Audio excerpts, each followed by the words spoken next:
प्यारे बच्चों, हमें इस कहानी से ये सीख मिलती है, हमें कभी भी किसी को तन्हा नहीं छोड़ना चाहिए। आपकी एक लापरवाही से किसी की जान भी जा सकती है। और आगे वीडियो देखने के लिए वीडियो को लाइक और चैनल को सब्सक्राइब करें। घंटी की आवाज़ सुनकर छोटा मिट्ठू शोर मचाने लग जाता है। पापा आ गए, पापा आ गए, मेरे पापा आ गए। फिर उनके पापा अपनी साइकिल एक दरख्त के नीचे खड़ी करके अपने घर आ जाते हैं। आ गए आप, आपके बच्चे आपका कब से इंतज़ार कर रहे हैं। मेरे पापा मेरे लिए क्या लेके आए हैं आज? तो बेटा, मैं आपके लिए मीठा फल लेकर आया हूँ, आपको बहुत पसंद है ना? छोटे मिट्ठू के पापा हरियाली को एक आम देते हुए कहते हैं, मेरे पास आज पैसे नहीं बचे थे, इसलिए मैं आपके लिए आज मीठा फल लेकर आया हूँ। आप बस खैरियत से घर पहुँच जाएं, बस मेरे लिए यही काफ़ी है। आप बैठे, मैं आपके लिए खाना लाती हूँ।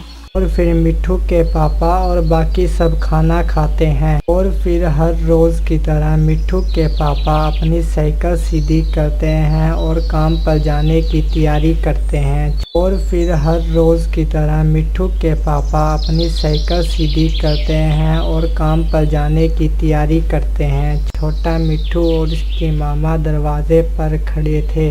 मिट्ठू को बाहर मत जाने देना, बारिश का मौसम भी हो रहा है। ऐसे कहकर मिट्ठू तोता अपने काम पर चला जाता है। कबूतर और कालू कौवे ने भी अपनी साइकिल एक तरफ रोक रखी थी।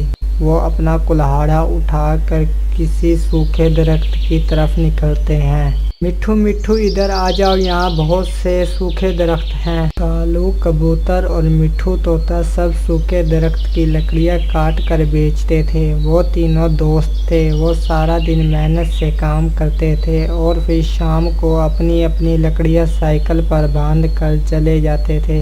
वो अभी थोड़ी दूर ही गए थे कि बारिश शुरू हो जाती है। मिट्ठू तोते की साइकिल खराब हो जाती है।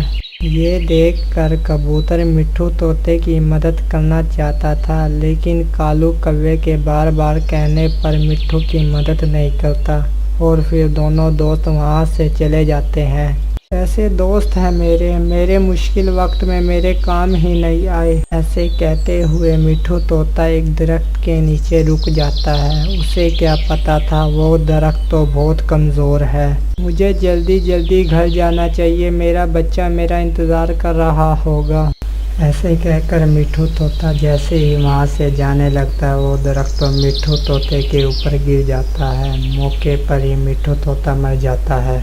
वहाँ घर पर हरियाली और छोटा मिट्ठू अपने पापा का इंतज़ार कर रहे थे। इन्हें क्या पता था मिट्ठू अब कभी लौट कर नहीं आएगा। मामा पापा अभी तक क्यों नहीं आए? बारिश भी आ रही है। बेटा, आप परेशान ना हो, उनके दोस्त उनके साथ हैं, उन्हें कुछ नहीं होगा। जब हरियाली अपने बेटे से ऐसा कह रही थी, उसकी नज़र पड़ोस में कालू कौवे की साइकिल पर जाती है।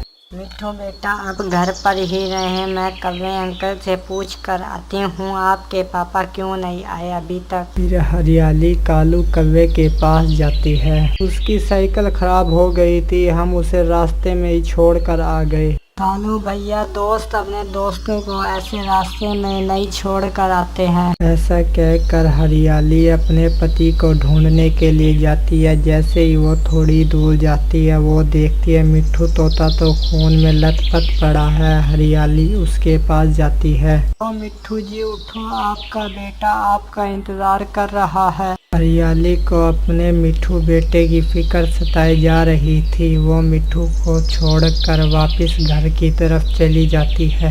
प्यारे बच्चों, हमें इस कहानी से ये सीख मिलती है, हमें कभी भी किसी को तन्हा नहीं छोड़ना चाहिए। आपकी एक लापरवाही से किसी की जान भी जा सकती है। और आगे वीडियो देखने के लिए वीडियो को लाइक और चैनल को सब्सक्राइब करें।